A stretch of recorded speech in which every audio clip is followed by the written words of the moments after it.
Number 1. BK Racing.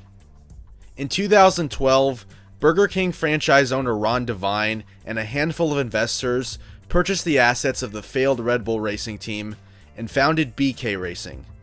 Over the years, drivers included the likes of Landon Castle, David Rudiman, and Matt DiBenedetto. Although the team scored several good results, mainly on restrictor plate tracks, and DiBenedetto's 6th place at Bristol in 2016, BK Racing never made much progress compared to the rest of the field. Although the cars were often adorned with Burger King and Dr. Pepper logos, those deals were through licensing rather than traditional corporate sponsorship, so money flow was always an issue. BK Racing failed in NASCAR due to a combination of financial mismanagement, poor performance, and internal disputes. The team struggled with funding from the beginning, often relying on paid drivers and last-minute sponsorships. They frequently changed drivers and staff, which hurt consistency and results on the track. Mounting debts, including unpaid bills to suppliers and the IRS, eventually led to bankruptcy in 2018. The team was sold off later that year, marking the end of its troubled existence in the sport. Team owner Ron Devine was accused of withholding payment to employees and diverting money away from the team to his own bank accounts. On October 18, 2023, Devine was indicted on 4 counts of failing to pay payroll taxes by the U.S. Attorney's Office, and this past June he pled guilty to federal charges in the case. Number 2. Red Bull Racing. Red Bull made a big splash when they joined the Cup Series in 2007, with star Champ Car driver AJ Allmendinger and being one of the brand new Toyota teams in the Japanese automaker's first season at the top level of NASCAR.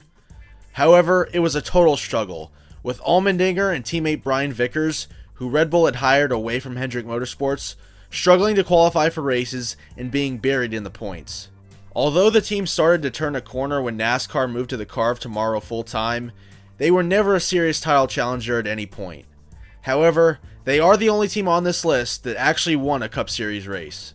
Red Bull failed in NASCAR primarily due to a lack of long-term commitment, underwhelming performance, and struggles with turning NASCAR fans into a key demographic for energy drink sales.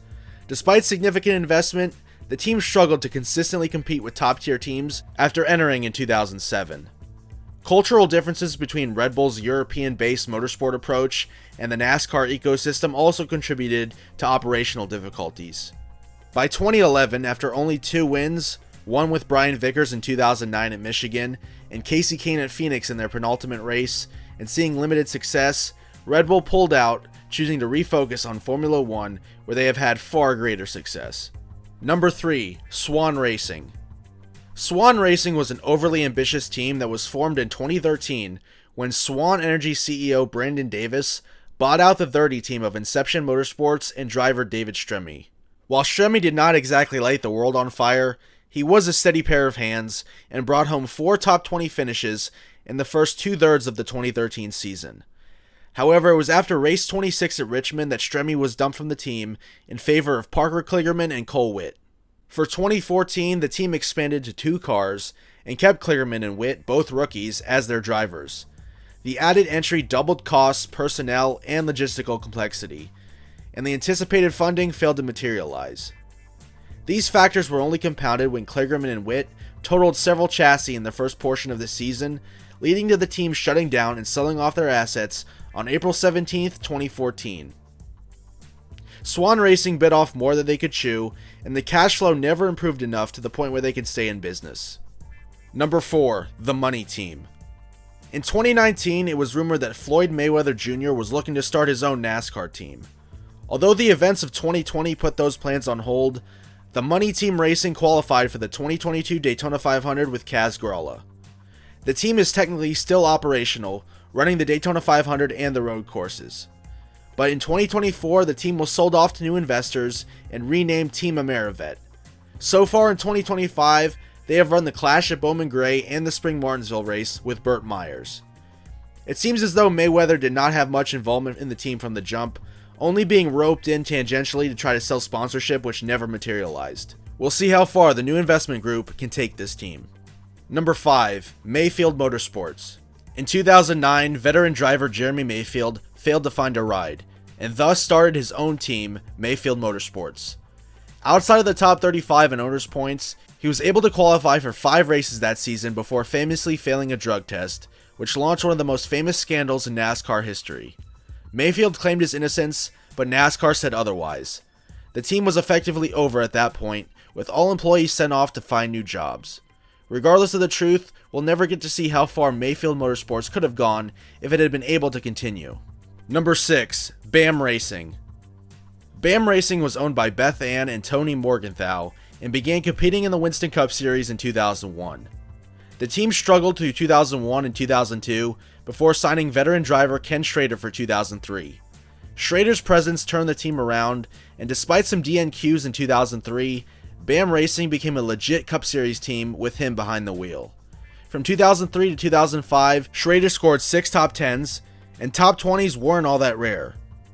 However, when Schrader left to drive for the Wood Brothers in 2006, and main sponsor Schwann's departed, it all came crashing down. The team struggled over the next 4 seasons, rarely qualifying for races, and scoring only one more top 20 before they eventually closed up shop after failing to qualify for the 2010 Daytona 500.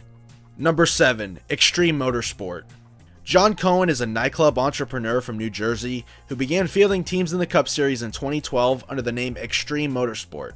Despite flashy paint schemes and efforts to field a competitive full-time team, Extreme faced repeated performance issues and failed to qualify for several events in early 2014 before rebranding as Team Extreme Racing. Oftentimes, the team withdrew after being on entry lists, and when they did show up and make the race, it was a start and park operation to collect whatever purse money they could. The team is most famous for an incident before the 2015 Atlanta race when one of their cars was stolen and later found dumped in the woods, leading to speculation that the whole ordeal was insurance fraud from team owner John Cohen. The team failed to qualify for the next 3 races after this, and soon disappeared as Cohen was facing an arrest warrant for failing to answer a subpoena in an unrelated case. The team effectively died after this, although John Cohen has since returned to NASCAR as the owner of NY Racing Team, which is more or less just a continuation of Extreme Motorsport. Although still a backmarker that only shows up for select races, NY Racing Team has avoided most of the silliness that plagued Extreme in the first place. Number 8. America's Racing Team. In 2010, a new team called America's Racing Team announced their intention to run the 2011 Daytona 500. However, there was a twist.